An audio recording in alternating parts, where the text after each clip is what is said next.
Oi, pessoal! Nessa videoaula, a gente vai falar do verbo dare to be e também dos pronomes indefinidos some e any. Então, vamos começar pelo verbo dare to be. Bom, no presente, a gente tem que conjugar o verbo to be, né, no presente, lógico. E se for singular, eu vou colocar there is. Então, a boy, um garoto, there is a boy outside. Há um garoto lá fora.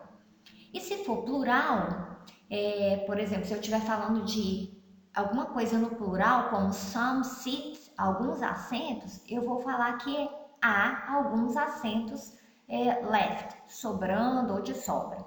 O verbo there to be, como vocês estão percebendo, significa haver ou existir. Então, muito cuidado quando for colocar, completar ou pensar, mesmo daqui a pouco a gente vai ver a diferença entre quando a gente pensa em português e em inglês, para esse verbo aí. Então, o passado, past, vai ficar assim. Para uma coisa no singular, uma pessoa, se eu estiver falando de igual um estudante, um aluno, eu vou usar there was, que é o passado, né? Was é o passado do verbo to be. There was a student talking. Então, havia um aluno conversando. Se for plural, são 10 students, 10 alunos conversando. Então, eu vou dizer, haviam 10 alunos conversando. Então, como eu disse, muito cuidado, porque em português a gente quase não usa o verbo haver ou existir na fala. Ele fica mais para a escrita, para o registro da escrita. O registro coloquial ou informal, quando a gente está conversando, o comum é colocar o verbo ter na fala. Então, vamos lá. Tem um restaurante legal perto da minha casa. Posso falar isso em português, uma boa. Só que em inglês, na hora de pensar em inglês, a gente o que faz? O aluno pega o verbo ter e coloca lá um have. Tasca um have na frase. Então tá errado, porque em inglês não há essa troca, né? Não existe essa troca do verbo haver pelo have. Então o correto é dizer There is a cool restaurant near my house. Então, em vez de falar have a cool restaurant near my house, o certo é there is, porque é um restaurante, lembra, singular. Para fazer interrogativa, prevalece aquela regra do verbo to be. Toda vez que tem verbo to be na frase, na oração, a gente inverte a posição do verbo. Então, em vez de eu dizer there is any problem, eu vou perguntar invertendo. Is there any problem? Há algum problema? Tem algum problema? E a mesma coisa no passado. Então, todas as formas do verbo to be, quando estão em uma pergunta, elas fazem a inversão e aparecem antes do there, tá? Ou antes do sujeito, se for uma oração que tem sujeito. Então, were there many people at the party? Então, haviam muitas pessoas na festa, ou tinha muita gente na festa, outra tradução também, people, né? Pessoas, gente. There aren't any books left. Aí a gente já tem a negativa, tá vendo? Então eu tenho aí, vocês já sabem as formas do to be, abreviadas, are mais not, vira aren't, is mais not, vira isn't. Então não há livro sobrando.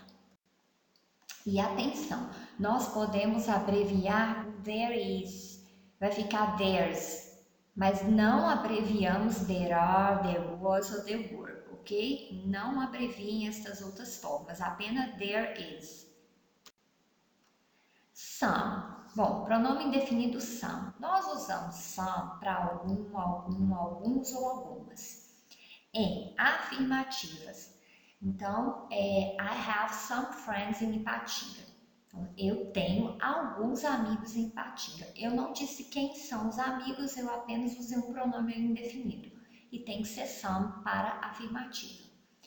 Para a interrogativa, a gente também pode usar some se estiver oferecendo algo. Olha, do you want some water? Você quer um pouco de água? Que também funciona com essa tradução de um pouco. Um pouco. Então, quando eu estiver oferecendo algo, ou estiver fazendo uma pergunta que eu quero uma resposta afirmativa, mas eu não vou entrar nesse detalhe agora. Apenas gravem essas duas formas, para afirmativas, E para interrogativas, quando eu estou oferecendo. Any, a gente usa para as negativas. Então, I don't have any time to do this. Eu não tenho nenhum tempo para fazer isso. Ou seja, em português a gente não usa muito a tradução, eu não tenho nenhuma. A gente fala eu não tenho tempo. Mas em inglês é muito comum para enfatizar usar o N numa negativa antes da palavra, para mostrar o que eu não tenho, tá? Ou o que eu não quero, e assim por diante. Então, não tenho dúvidas. Em todas as negativas eu vou usar N. Nunca vai ser some, tá? Então, negativa N. E eu posso usar N também para afirmativas, quando couber o significado qualquer. Então, any problem you have, contact me. Qualquer problema que tiver, né, que você tiver, entre em contato. Ou entre em contato comigo. Então, aí eu tenho N como qualquer. Vamos praticar? Let's practice! Como é que vocês vão completar estas frases?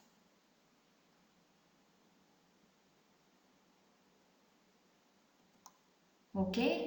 I have some milk in the fridge. Eu tenho um pouco de leite na geladeira. Fridge aí é uma forma de falar refrigerator. Né? O refrigerador, igual a gente fala geladeira, fridge. Então tem que ser some porque é uma oração na afirmativa. Eu até coloquei a frase toda para vocês verem aí. A próxima.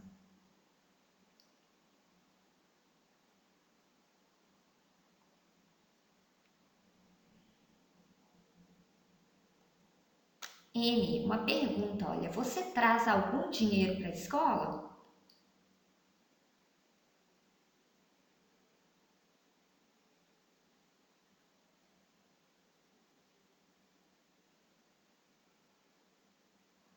E a próxima, não há nenhuma aula no sábado, né? Se essa pessoa está com dúvida, a gente fala, não tem nenhuma aula no sábado. Então aí, N porque é uma negativa.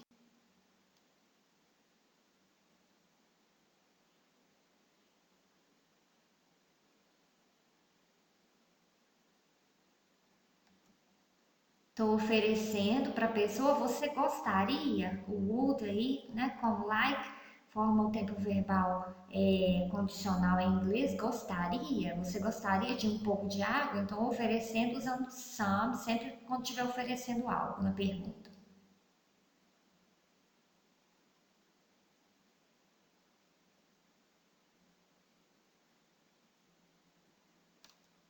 E a próxima aí, de novo, uma afirmativa, terá some people waiting. Há algumas pessoas esperando.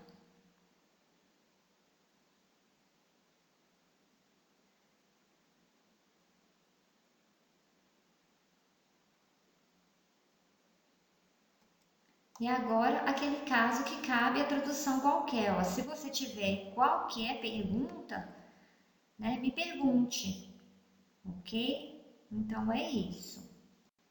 Bons estudos, estudem bastante, né? Study hard e até o próximo vídeo.